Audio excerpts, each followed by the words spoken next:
I'm Ross Twiddell from Cultaholic. Yes, I know there's a big gold thing missing right there, and I'm absolutely devastated because of that, but forget about it, will you? And welcome to all of the WTF moments from this week's Monday Night Raw, a Monday Night Raw that for the first couple of hours was absolutely outstanding, I thought. Then it was just okay after that. For the first couple of hours, it was good.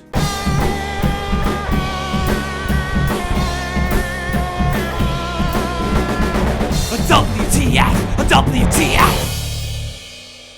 So we kick things off with Seth Rollins saying, NXT mop the floor with Raw. Ha! But the real WTF moment here is Kevin Dunn, of all people, doing something really well on the WWE Raw. Seth Rollins said that. The first shot we saw after Seth said that was of the two men who actually picked up a point for Raw at Survivor Series. It all came together very well indeed. Good stuff. Kev, how weird is it to say that? It's as rare as a Raw win at Survivor Series. And then we have Sethy Poo saying, every single person here dropped the ball for Raw. Wah. Well, the Viking Raiders didn't. And then we had Sethy Poo calling Randy Orton, and I know this impression's getting very tiresome already, but I've made me bed, so I'm laying in it. He called Randy Orton the weak link of Team Raw. Wah. Even though it was clearly bloody Kevin Owens, we have the NXT War Games debacle from the night before, and then Kevin Owens was the first member of Team Raw to be eliminated,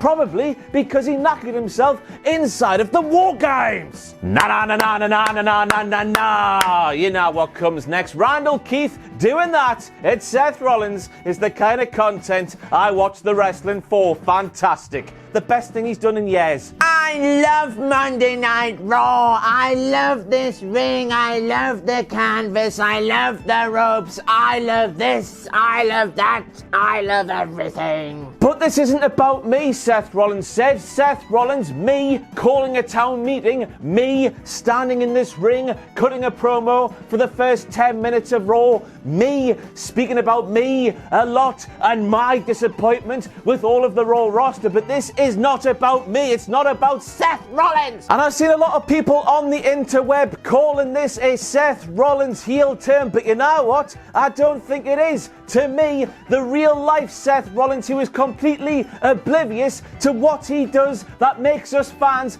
absolutely hate his guts, has just worked his way onto television. It's art imitating life. That should be his new catchphrase. I'm not sure this was a bona fide heel turn, because all WWE have done with this promo that kicked off Raw is taken the absolute burk we've seen and heard from in interviews and seen on Twitter over the last 6 or 7 months and put him on TV. This is the same guy, remember, who went on Corey Graves' podcast and said, Corey, I don't understand why the fans hate me. All I've done is become the man they wanted me to be for years, and they hate me for it. He's completely oblivious to everything he does. I reckon that Seth Rollins will continue to be booked like a babyface, but he will do things in this babyface role that will turn him heel even more without him even realizing, just like he's done in real life. That's the real Seth Rollins, or Colby Lopez, whatever his name is. That's the real person we're seeing on Raw now. How could you not watch NXT?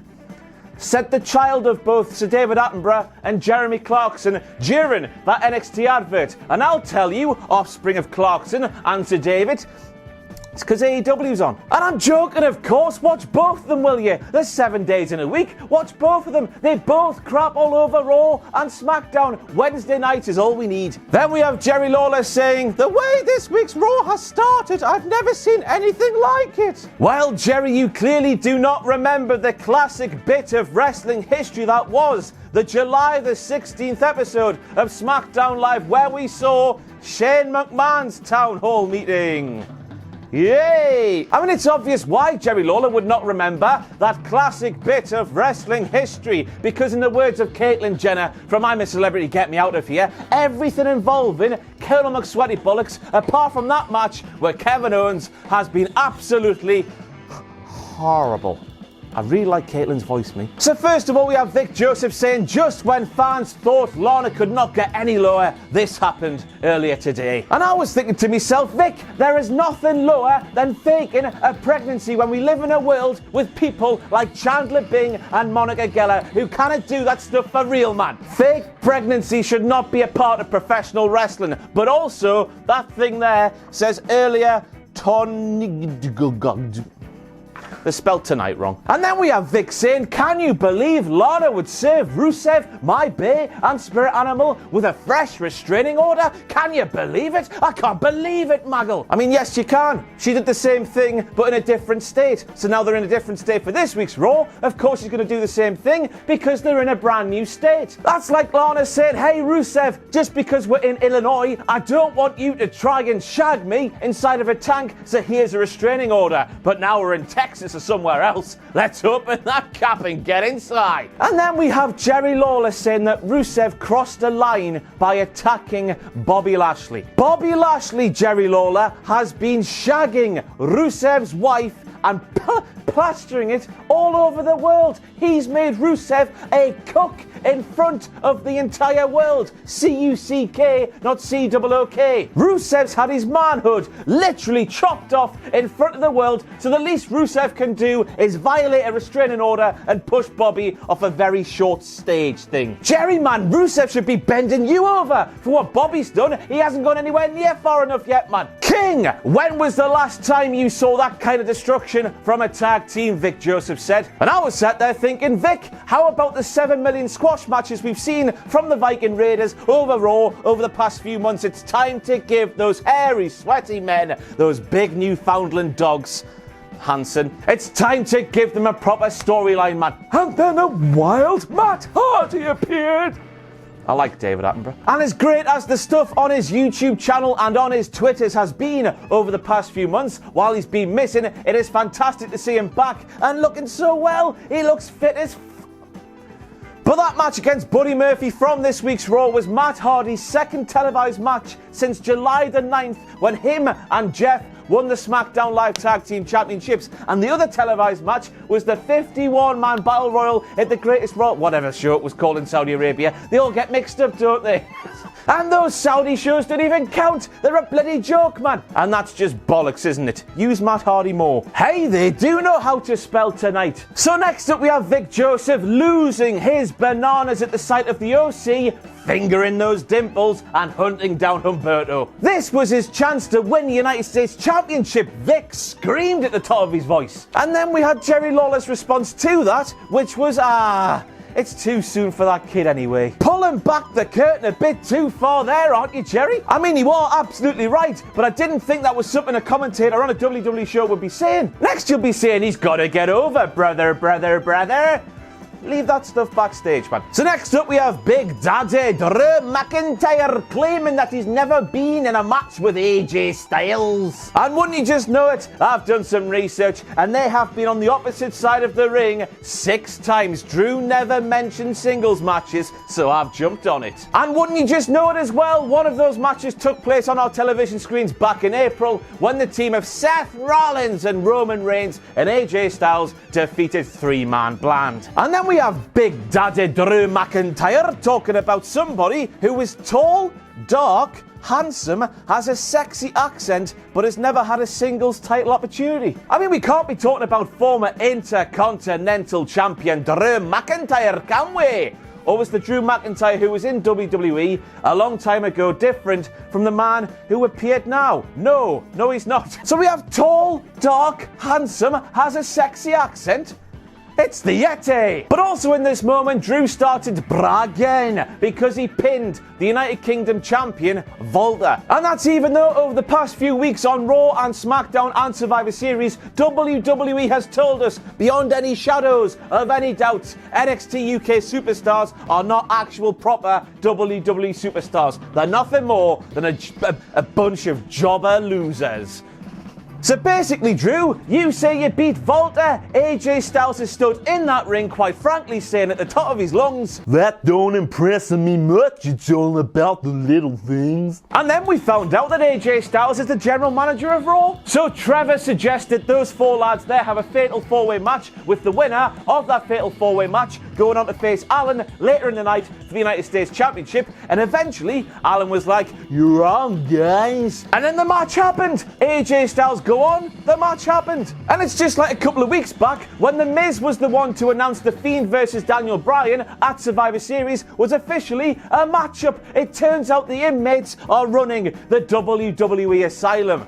As it would appear that WWE are now WCW. And then Ronald Mysterious ended up winning that fatal four-way match, which meant, boys and girls, I had a big old smile on my face because the spirit of five-star wrestling swept through WWE. It's overtaken AEW. Jake Hager is the biggest act in AEW today, and now we have one of the first ever matches in five-star wrestling history taking place on Monday Night Raw. The only time AJ Styles and Ronald Mysterious had a singles match before this week's Raw was five-star wrestling UK Tour Day 2, January the 14th, 2016, Sheffield Arena in Sheffield, England, and AJ Styles beat him.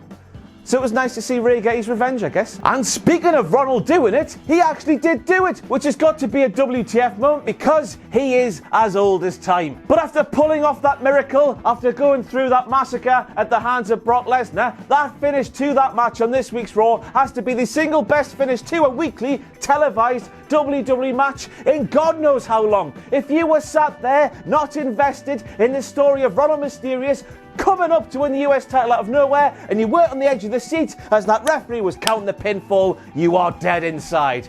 Or Britt Baker, which is the same thing. Direct quote from Kevin Owens now, which solidifies the point I was making earlier on in this video. Seth, you have tried to be what this company wants you to be, what you think this company wants you to be, but all you've accomplished is to turn yourself into a miserable, whiny, insufferable prick. Amen, sister. And if you look at Kevin Owens' hair right there, he sort of looks like the Statue of Liberty. And that is an inspiring thing. And so was that promo. That was tenuous. But I'm telling you, it's art imitating life, because with stuff like this, oblivious Rollins will now be realising the stuff he's been doing, in and out of kayfabe, of course, has been making us fans hate him and been making him look like a massive numpty. It's all coming together. Was it a work all along? Absolutely not. Rollins is just a numpty. Now I've got to make the following attempted zinger from Jerry the King Lawler a massive WTF moment because it did not land at all. He said, "I guarantee last night when Charlotte lost at Survivor Series, her dad, Ric Flair, was looking down on her." Vic Joseph then replied, along with the rest of the world who was watching Raw at the same time, "Ric Flair's not dead yet, Jerry." And then Jerry replied to that, "Yeah, but he's condescending." He's looking down because he's not. Not the best joke to try and pull when Ric Flair actually nearly died like a year or so ago, don't you think, Jerry? And then we have Jerry Lawler saying that he could not understand why Asuka turned on Charlotte Flair at Survivor Series. Then he followed that up with a little bit of a line where he said, "Of course, I can't understand anything she says either." And I was sat there thinking, she speaks English. I understand her when she speaks English. I'm not one of those ignorant arseholes who goes to a wrestling show, sees a foreign talent, try to speak English because they've been told to do so, and chant "what" because I'm an arsehole. What's the problem here, Jerry? And it just dawned on me here, boys and girls, Erick Rowan is carrying around a camera in that box, isn't he? How else are we seeing what he's doing there? I should have made this point weeks ago. But that made me think of what an absolute dark and disturbing person Erick Rowan must be, because you just know he's strolling through the park one day with his box. He sees a group of pretty ladies. He says, "Ladies, will you look after my pet rat?" And they'll say, "Yeah." So he puts it down, he walks around the corner, he starts filming these ladies when they don't know they're being filmed, and he's masturbating while he's doing so. Erick Rowan's a pervert. So we were watching this again and we heard Jerry Lawler say that Rusev thought he was just going to sign an autograph for a kid. I mean, I know Jerry Lawler's old, But what kind of a kid has a beard? Not a goat. And then during that main event, we heard Jerry Lawler claiming that Seth Rollins performs best when he's under pressure. When it's clear for everybody who's looking in at WWE from the outside, it's clear for all to see that Seth Rollins has cracked under the pressure of being one of the top guys in the company, as he's made an arsehole of himself more times than I've had hot dinners, and I've had a lot of them. And then we ended this week's Raw with a huge shock. Another main roster match, another wonderful matchup, another matchup we want to see. WWE giving us the good stuff, ended in the most infuriating way with an absolutely bollocks, to steal a quote from Becky Lynch, disqualification. And it's just getting boring now, isn't it? You're sort of pre-conditioned to think when you see matchups like Kevin Owens versus Seth Rollins, they're not going to want to beat one of them. Disqualification's coming, and we go round the bloody twist again. Just stop giving us the good stuff, then taking it away in a way that pisses us fans off. There we go. I would normally go and pick me nice shiny belt up now, but it's gone. Thanks for watching. Let us know what you think in the comments below. You can follow us on Twitter at Cultaholic. You can find us on Facebook at facebook.com/Cultaholic. And if you enjoy what we do here at Cultaholic, you can play us to our Patreon page, patreon.com/Cultaholic. Hit subscribe and join us.